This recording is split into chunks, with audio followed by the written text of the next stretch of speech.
7 years. Yes, it has been 7 years since Mount & Blade 2 Bannerlord was released, back in September of 2012, and through this time we've had developer blogs, gameplays, false hype and real hype. It's been quite a rollercoaster, yet it is a rollercoaster that has not finished just yet. But now we've had a confirmation of the closed beta, and that looks like there could be something hopefully coming up within 2019 to do with that.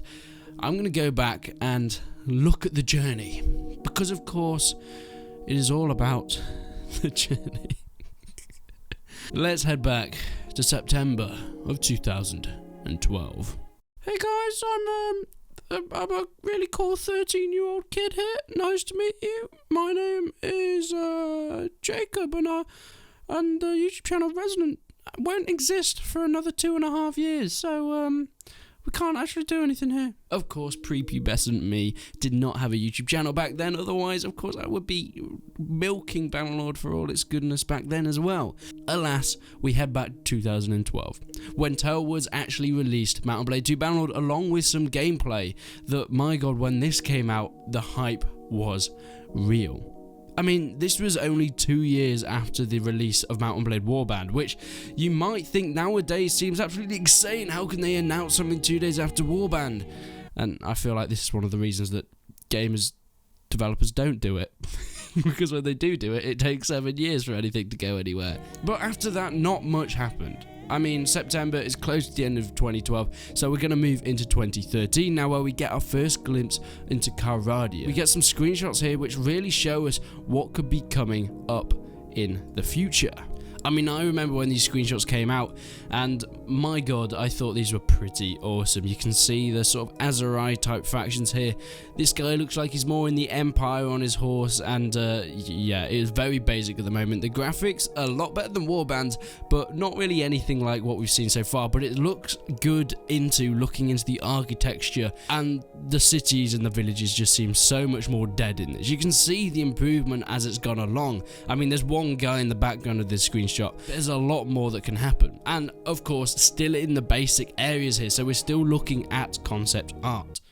But then of course we got our very first ever developer blog, which at the time sort of gave us hope that we'd be running up and we're actually on the road now to a release of the game, which of course didn't quite go as we expected it to. But the first dev blog gave us an insight into the studio, Tailwoods themselves, how it was run, what they were working on at that moment in time. But now we're going to skip forward into 2014. Here we got our first look into the engine of Bannerlord, and I remember when this came out and I thought this was absolutely incredible what they were doing with it and how they were building the engine from scratch.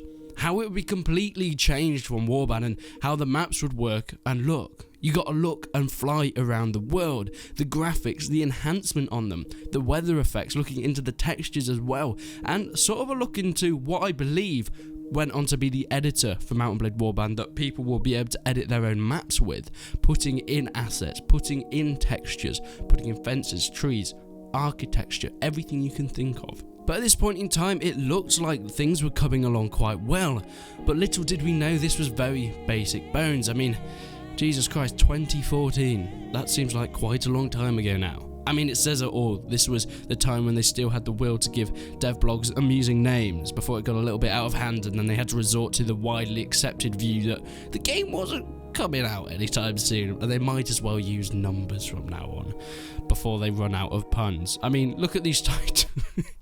I mean, number 9. What is that? What is this? They've almost deteriorated as much as I have reading these developer blogs through time. Where is your sense of humour gone? Where did it all go wrong? Moving on to 2015, it shows us the first bit of real gameplay though. Now, this was a sort of a teaser that we did see in the 2012 announcement, but it had additional things on it. It showed us the build-up of a siege engines in use. Like, you see the catapults, you can see battering rams, the siege towers climbing up them for the first time. There was the old inventory system that we saw, and I actually made a couple of Bannerlord videos back at this time, I think. Taverns, weather effects, and of course some introduction into the combat and weapon crafting. This was something so new, something so different from Warband, actually being able to make your own weapons in the final game, and then finally something that we haven't seen since. I mean, come on, I want to know, Tailwoods. Look at this, the replay system where you could record games, watch them back and edit camera movements and all that good stuff. It looked so good. I was so excited when I saw this. I want to know, tell us, has this been scrapped? Is this still a thing? We haven't seen anything about it since this first bit of gameplay in 2015. Please, please, please, can we have an update on this? Because this was the thing that I was most looking forward to at the time, and I want to hear about it. I want to know what's going on with this. If it's scrapped, let us know. If not, do a developer blog on it. It'll be really cool. But in March 2016, we had some really meat on the bones.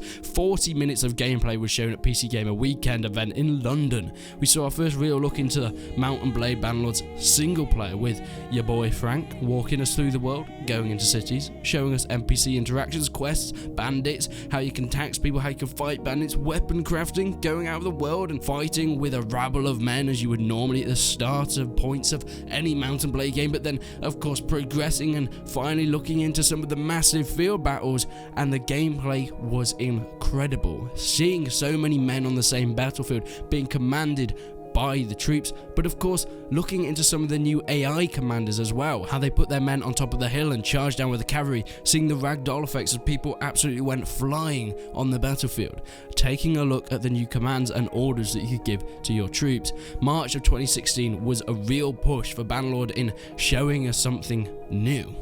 But this was not it. 2016 was an incredible year for this sort of stuff. For E3 in July, Bannerlord was really starting to build up traction, the hype was really building, and because of this they released some gameplay of The Siege, and my god. I think this was when I first started doing Mount & Blade Bannerlord dev blogs. Yeah, it's been 2 and a bit years now that I've been doing this. Not every week, I only started doing the weekly dev blogs for about 4 months ago. Back in the day, this is when I first started doing them, and this was because this was some massive gameplay. Attacking the sieges, climbing up the ladders, ordering your troops to put the ladders up as well, being able to use the siege equipment yourself, and of course looking into the siege deployment where you could put your siege engines. Now of course that has changed now. We've had a developer blog about how they have actually changed that, but this was the first look into the basics of siege gameplay. And it looked almost finished. You could see crenellations being battered down. We could see the sword swiping go through multiple enemies at once. The dynamic blood systems. This was all new stuff being brought in. The scoreboards at the end and how that changed. Charging into the castles through the gates. People throwing rocks down from the top. All this was different. Arrows and javelins pinging off the walls in realistic fashions. It was showing the engine that we'd seen back in 2014 in action in a real Bannerlord scenario. Yet this was not it for 2016. Like I said, this was an incredible year. Gamescom comes along. We saw perhaps one of my favourite bits of gameplay, which was defending a siege from an enemy this time, holding the gates, holding the walls, attacking them as they're coming up ladders, and even charging out on the enemy. And then in October 2016, Tale was made the official Bannerlord Steam page, which hasn't really changed to this day, still having a to be confirmed release date. You can imagine why everyone thought this game was coming out in 2016, can't you? With the amount of gameplay, even the Steam page being brought out, it was something that looked like was going to happen. And I think this might have been the first year where they said that they were trying to get it into the hands of the players by the end of the year as well, which of course never actually happened. From this time on, we just had a few developer blogs here and there, but it took us until almost a year later, in June of 2017, for some more gameplay to be released, and this was at E3 in 2017 Expo in Los Angeles. I remember this coming out, seeing the Horse Sergeant gameplay, and then later the Horse Archer gameplay. 2 great bits of new gameplay showing pitched battles and how they worked and played out. More information on commanding armies, and of course the AI lords. This is when we were first introduced, with you being able to command AI lords with different segments and detachments, and them also being able to do the same with you.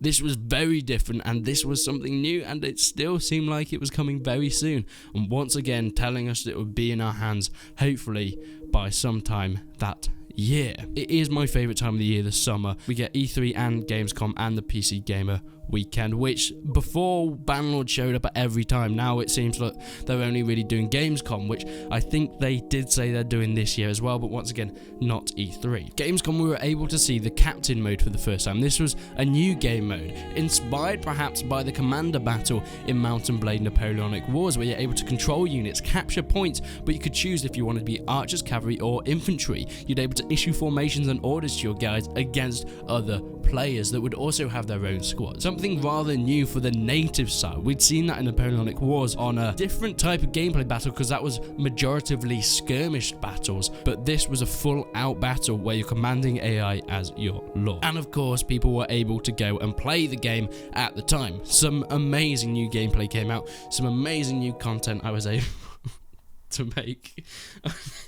Oh dear, what have you done to me, Mountain Blade? Furthermore, we had developer blogs, which was really starting to ramp up now. This was the year where it showed us some of the more in-depth developer blogs before they ran out of ideas. All the factions, going in depth of each of them, their history, their lore, how each of them played out, the minor factions as well, how they'd each have their advantages and disadvantages, their positioning on the map, and all those great things. In 2018 of August, that was sort of the wrong way around, but I really can't be bothered to go back and fix that. Journalists were allowed to actually go and play the game for 30 minutes and released the footage, and this was where I got most of this goddamn footage. Literally most of the footage I've been using for the past year has been from Gamescom because there was so much that was released, and thankfully you guys went that could. I wanted to go, but I couldn't afford to go at the time, and people that were able to go sent me the footage. They said you can use this in your video, so I'm very, very grateful for that. It was very, very kind of you. But once again, this was when the weekly developer blogs started going out, and 2018 was a great year for dev blogs with highlights such as scabbards and camels. Yet we all knew that hopefully it would lead us to something. Eventually,